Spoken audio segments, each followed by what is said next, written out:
Police Ibrahim Hydari में मुकाबले दौरान शहीद एहलकार जा कातिल गिरफ्तार करने की दावा कई है। एसएसपी मलीर इरफान बहादुर जो चवणा है गुज़िरियल रात सुमेर उर्फ चरिया ऐं फराज़ की गिरफ्तार कर वियो है, जिन वटां हथियार पिण हथिकिया विया आहिनि। हुन चयो त जवाबदारनि ॾोह जो एतराफ़ करे वरितो आहे। हथायल हथियार फॉरेंसिक लाइ मोकिलिया विया आहिनि।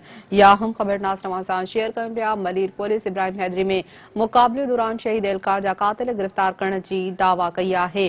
मां ॿुधायूं पिया एसएसपी मलीर इरफान बहादुर जो चवणा है गुज़िरियल रात सुमेर उर्फ चरिया ऐं फराज़ के गिरफ्तार कर वियो आहे, जिन वटां हथियार पिण हथिकिया विया आहिनि।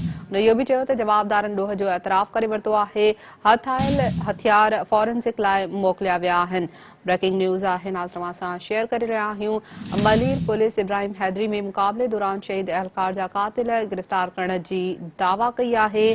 वधीक नाज़ तव्हां खे अहम ख़बर जे हवाले सां ॿुधायूं त एसएसपी मलीर इरफान बहादुर जो चवणा है त गुज़िरियल रात सुमेर उर्फ चरिया ऐं फराज़ खे गिरफ्तार कयो वियो, जिन वटां हथियार पिण हथिकिया विया आहिनि।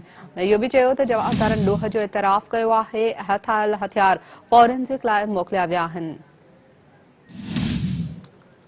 मलीर पुलिस इब्राहिम हैदरी में मुकाबले दौरान शहीद एहलकार जा कातिल गिरफ्तार करण जी दावा कई आहे।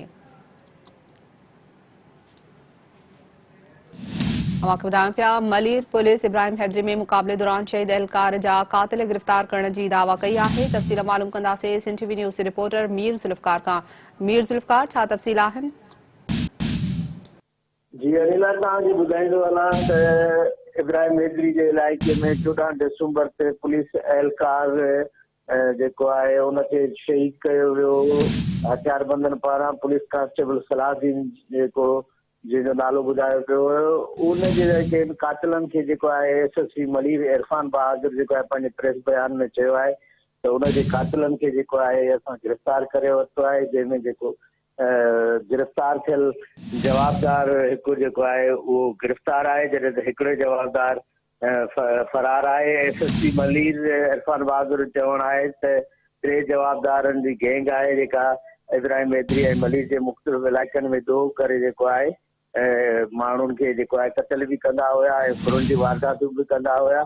उन में जेको आहे इहो पुलिस एहलकार जेको आहे उन्हनि जी जेको आहे गोली जी ज़िद में अची करे जेको आहे शहीद थी वियो। अॼु जेको आहे उन कातिल खे जेको आहे पुलिस गिरफ़्तार करे वरितो आहे ऐं जेको उनजो मफ़रूर जवाबदार आहे उनखे बि जेको आहे ॻोल्हा जारी आहे। गिरफ़्तार थियल जेको जवाबदार आहे उनजी सुञाणप समीर उर्फ चरिया जे नाले सां कई वई आहे। जी ठीकु आहे, वॾी महिरबानी मीर ज़ुल्फ़कार तफ़सील ॿुधाइण लाइ।